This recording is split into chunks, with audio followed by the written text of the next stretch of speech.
Ambassador Bambawale, what role do we see the United States play in this crisis? Support Taiwan with weapons and intelligence, or will the help extend even beyond, perhaps even boots on ground? Gaurav, you remember when President Biden was asked this question a few weeks ago, his answer was that the United States will work to defend Taiwan, I'm sorry. And to what extent the United States will go to do that, whether it will just be through provision of arms, equipment, etc., is something that will have to be seen. I do not see a situation where they will put boots on the ground, but the United States Navy will definitely have to be active if an invasion of Taiwan has to be thwarted. They will have to be active perhaps in the Taiwan Straits. Some experts argue, sir, that China may slowly choke Taiwan, block the Taiwan Straits, block the supply of gas, perhaps cut undersea cable. At what stage, in your appreciation, should the world intervene, if at all? Because the response so far to Chinese militarizing these waters or forcibly occupying some of, creating islands, putting their navy all around, the world's response has been rather muted.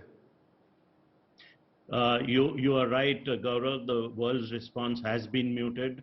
And some of the actions which you described earlier, like cutting a critical undersea cable, would actually be looked upon as an act of war.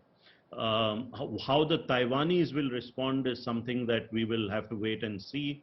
But I think this is where, the United States will be called upon to actually show that the Indo-Pacific is free and open.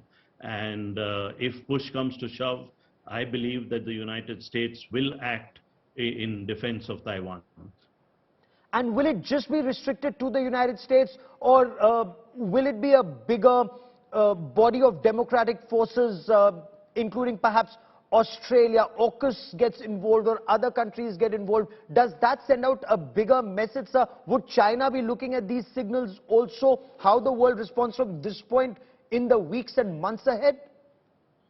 Gaurav, if at all it comes, an invasion of Taiwan by the mainland takes place, it will be a very big geopolitical signal, geopolitical move. And then all countries in this part of the globe, in the Indo-Pacific, will actually have to weigh whether they would have to come into this kind of action. And how to tackle that kind of situation is something that all countries will have to weigh and will have to decide upon. But if you have to keep the Indo-Pacific free and open, this kind of action will have to be prevented. But for that, it'll have to be war-gamed and steps taken. What's been happening between 2014 to 2022? The way China started militarizing these waters, started claiming these waters, while the Americans and others also said sea lanes of communication need to be kept open, should stronger measures have been taken in time?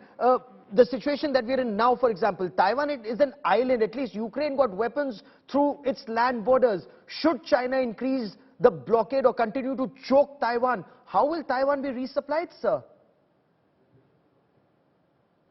Very good question. I don't think I have the answers to all those questions, Gaurav. But if the Indo-Pacific has to be free and open, and I'm repeating myself a little bit, countries in the Indo-Pacific will have to decide on how to push back or how to tackle that particular situation. Ambassador Gautam Bambawale, I've run out of time on this show, but I haven't run out of questions, and I hope you will join us again in the days and weeks ahead, because there is so much that's happening in the Indo-Pacific, in and around Taiwan. Japan's extremely unhappy the way Chinese missiles landed in their exclusive economic zone. There is a huge rim pack exercise that's happening with the US Navy 7th Fleet's getting active. In the days and weeks ahead, we will continue to talk about this situation, because it impacts all of us. In fact, in a way, it impacts the world.